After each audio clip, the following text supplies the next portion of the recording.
Le 27 novembre 1947, il est le descendant d'une des familles les plus respectées et les plus renommées de notre territoire. Son père, Omar Guelleh, était parmi la première vague d'instituteurs autochtones avant de travailler pour le compte de la compagnie du chemin de fer reliant Djibouti à l'Éthiopie.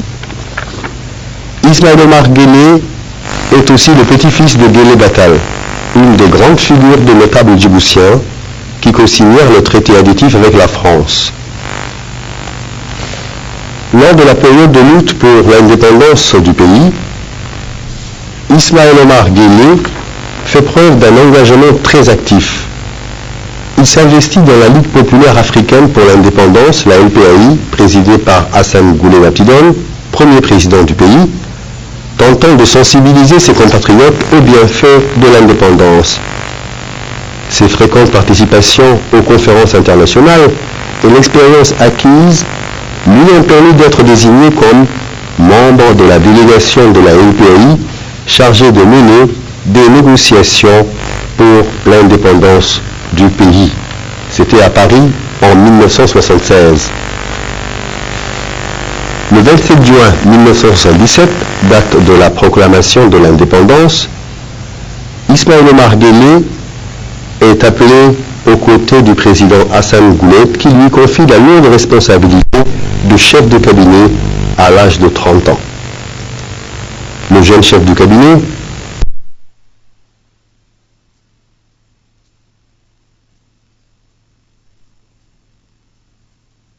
intérieur et extérieur du pays et maîtrisant les risques d'affrontements interethniques dans un contexte régional en ébullition, la jeune République de Djibouti a su faire preuve de pragmatisme en faisant respecter ses principes de neutralité. De cette manière, Ismaël Omar Guelleh a fait preuve de ses grandes qualités professionnelles uniques et propres à lui.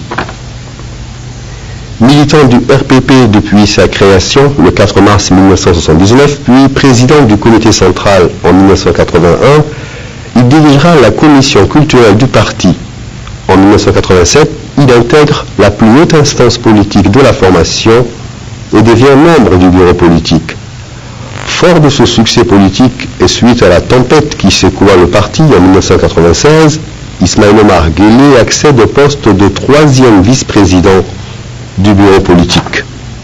Le président Ismaël accède ensuite à la tête du parti en 1999 avant d'être désigné par l'UMP, l'Union pour la mouvance présidentielle, comme candidat aux élections présidentielles qu'il remporte d'ailleurs avec succès.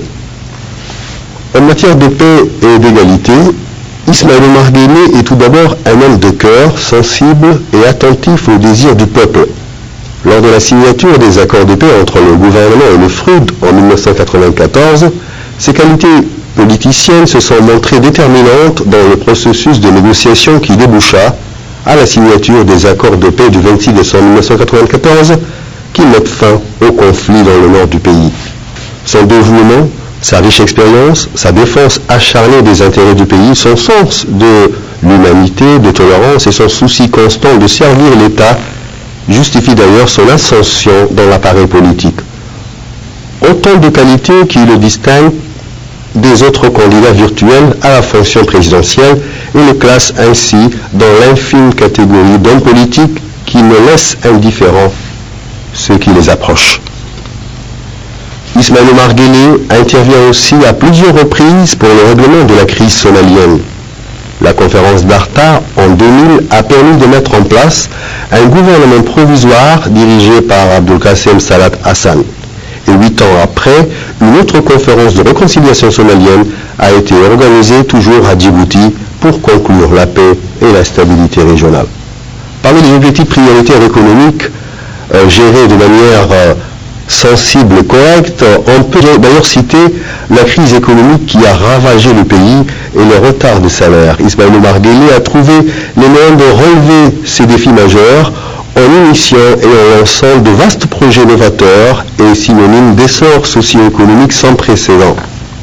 Les actions à mener pour la mise en œuvre des objectifs du millénaire constituent pour les pouvoirs publics des obligations pour la promotion de l'accès de nos populations à l'Internet, Tout ceci témoigne de la volonté affichée par le président Ismaël Omar Guelleh de mettre en place un cadre harmonisé, législatif et réglementaire favorable à l'investissement dans les infrastructures pour inclure de manière définitive notre pays à la Société mondiale du savoir et des réseaux.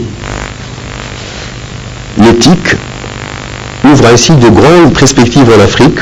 La priorité est d'ailleurs donnée à la construction de réseaux intelligents dans le domaine des transports, de la santé, de la formation, de l'énergie, des opportunités qui devront être utilisées sans délaisser les risques inhérents. Les politiques et les stratégies relatives aux TIC doivent également comprendre des objectifs sociaux en renforçant les capacités humaines et en créant les conditions pour la mise en œuvre d'applications et de contenus appropriés. Les politiques et stratégies relatives aux nouvelles technologies d'information et de communication jouent un rôle dans le domaine de l'éducation, de la santé, de l'agriculture et dans tous les domaines d'activité qui ont un impact sur la qualité de notre vie. Les secteurs financiers, industriels et commerciaux connaissent aussi un développement important grâce au forum de formation, d'emploi et de création d'entreprises. Le président Ismaël Omar Guelleh a mis l'accent sur les jeunes diplômés pour leur permettre de réaliser des projets et d'obtenir les financements nécessaires, une manière de créer des emplois et limiter aussi le taux de chômage. Une structure de financement a été spécialement créée, la CEPEC.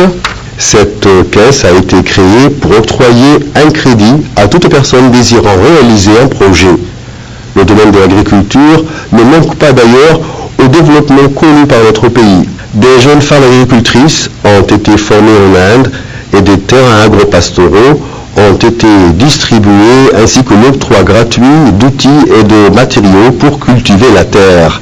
Grâce à sa position géographique, les plateformes logistiques telles que le port, l'aéroport et les infrastructures routières, Djibouti profite d'élargir son marché pour les biens et services des entreprises djiboutiennes. Vu les évolutions incontestées de l'activité portuaire et les moyens des transports régionaux, Djibouti est devenu un noyau important pour le COMESA. L'énergie, un facteur indispensable à la vie quotidienne, très élevé aux ménages.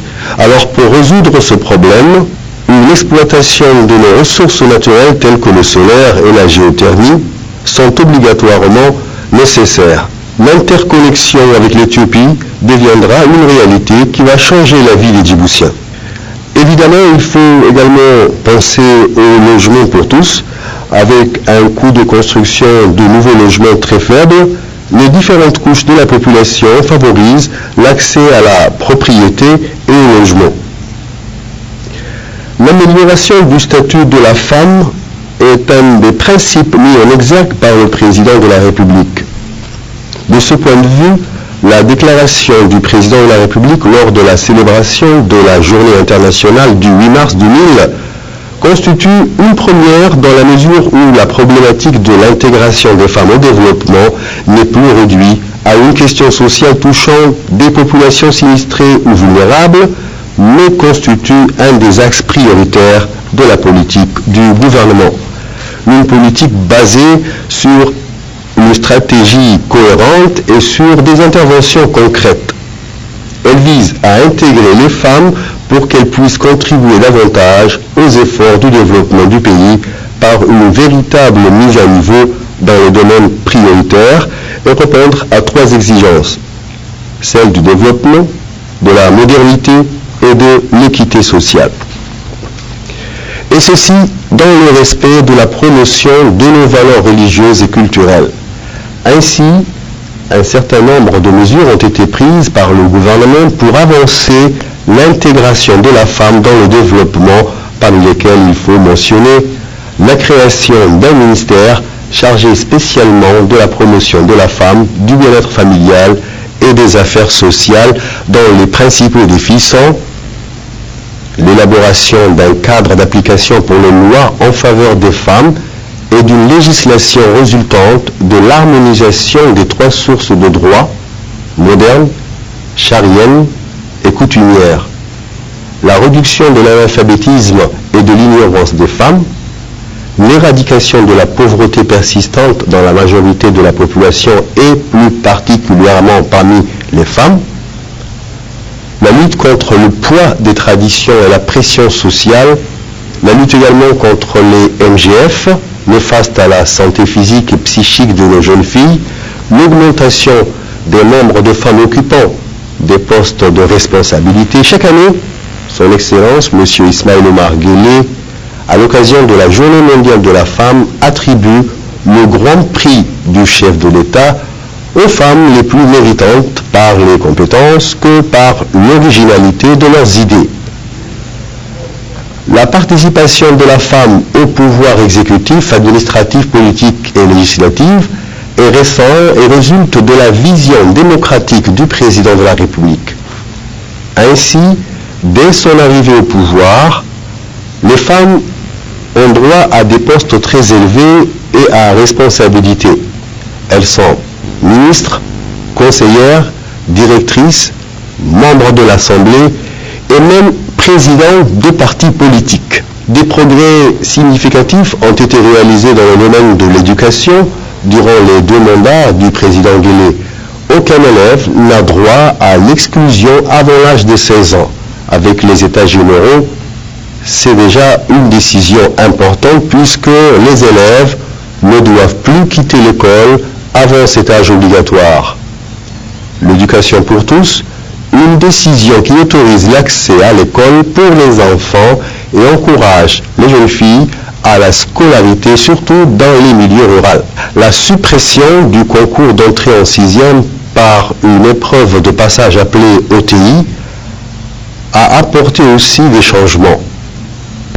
La création d'une université a en fait donné l'opportunité à bon nombre de nos étudiants de pouvoir poursuivre leurs études universitaires ici même, sur place à Djibouti.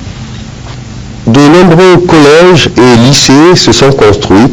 La reprise de l'enseignement technique à Djibouti et dans les régions de l'intérieur, la création d'une école de médecine et l'octroi d'une bourse présidentielle aux 10 premiers lauréats du bac chaque année. Bref, un taux de réussite en augmentation chaque année est observé et constaté. De plus en plus d'enseignants djiboutiens décrochent leur doctorat. Une politique de la jeunesse a été mise sur pied pour combattre le chômage et le désœuvrement. Après la réflexion nationale sur le sport en 2004, le niveau sportif ne cesse d'augmenter.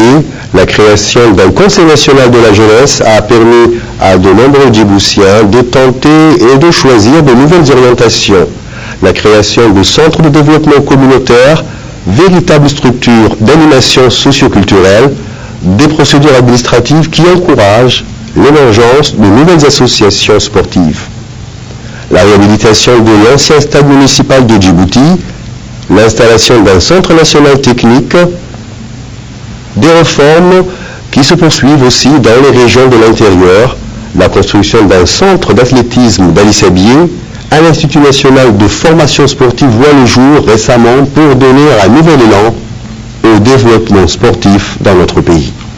Durant ces 2 mandats, le président de la République, Ismaël Omar Guelleh, n'a cessé de tenir les promesses faites aux jeunes. La couverture sanitaire s'est nettement améliorée depuis ces dernières années.